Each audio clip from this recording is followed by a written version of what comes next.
अगले 3 मिनट में गूजबम्स आएगा। मैंने जब भी IRL ये सुनाया, मैंने देखा है कि लोग को आता है गूजबम्स। ठीक है, 1900s इंडिया, एक बच्चा था, मस्त गाता था, पब्लिक बोलता था ये एक दिन बड़ा सिंगर बनेगा। ये जो बच्चे की माँ थी उसको पता था कि टाइम टाइम का खेल है, आज फुल मून है, कल न्यू मून होगा। लेकिन माँ एक बात कहती थी कि अगर तुम्हारा क्राफ्ट इतना स्ट्रांग हो जाए कि तुम ये टाइम के अप्स एंड डाउन से ऊपर चले जाओ, चांद से सूरज बन जाओ, कितना भी क्लाउडी डे हो, सूरज की रोशनी हमेशा पड़ती है। पूरे शहर को मालूम था कि ये बढ़िया सिंगर है। दूर दूर से बड़े सिंगर्स आते थे, बच्चे को बोलते थे गा के सुना। बच्चा पैर पे पैर डाल के बोलता था तू पहले सुना। जब सेल्फ कॉन्फिडेंस, टाइम और पब्लिक का सपोर्ट, तीनों फोर्स ऑफ नेचर ने फोर्स ऑफ मदर को ओवर पावर कर दिया, फिर क्या होना था। 18 की उम्र तक नागपुर से लेके खानदेश तक हर बैंक में सिंगर के नाम का अकाउंट था। 21 की उम्र तक शादी हो गई और बच्चा होने ही वाला था कि चाइल्ड बर्थ में उसकी वाइफ का डेथ हो जाता है। पहला झटका। वाइफ की बहन बच्चे को संभालती है। फादर इन लॉ सजेस्ट करते हैं कि इससे शादी कर ले, बच्चे संभालने के लिए कोई चाहिए, पर फिर बच्चा भी गुजर जाता है। सेकंड वाइफ से एक और बच्चा होता है, पर उससे स्मॉल पॉक्स हो जाता है और सब लोग कहते हैं कि ये शायद सर्वाइव ना कर पाए। सिंगर एकदम एस्ट्रोलॉजी में घुस जाता है। वो कंफ्यूज हो जाता है कि भाई फर्स्ट हाफ ऑफ लाइफ तो इतना एफर्टलेसली निकल गया, अब ये सेकंड हाफ में क्या हो रहा है। बच्चा तो 3 महीने में ठीक हो जाता है, लेकिन रिसेशन आ जाता है। वर्ल्ड वॉर 2 खत्म हुआ तो फिल्म्स आ गए तो लोगों ने लाइव शोज आना बंद कर दिया। और ऐसा नहीं है कि इसने ट्राई नहीं किया, सिंगर ने तो सब गिरवी रख के फिल्म भी बनाने को ट्राई किया। पर when time decides it's time।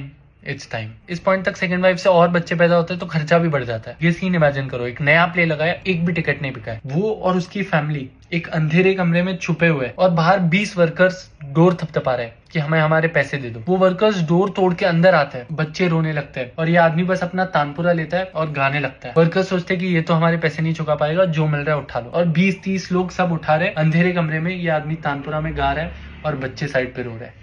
ये सीन है।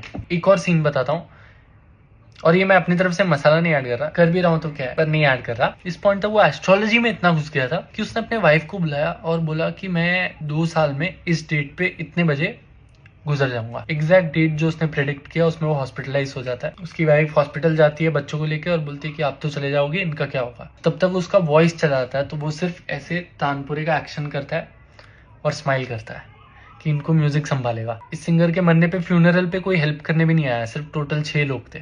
पर इसकी जो सेकेंड वाइफ का पहला बच्चा है, वो जब मरा पूरा देश सड़क पे था। जब सेकेंड वाइफ का पहला बच्चा हो रहा था तब इसने चार्ट बनाया था। चार्ट पढ़ के समझ गया था कि ये बहुत स्पेशल चाइल्ड है। माँ ने कहा कि तेरी जो फर्स्ट वाइफ की लड़की थी, हम उसके याद में इसका नाम रखेंगे। उसका नाम था लतिका। ये चांद नहीं था, ये सन था, जो टाइम के अप्स एंड डाउन को बीट करके 80 साल तक जलता रहा। लतिका, लतिका मंगेशकर। तुझे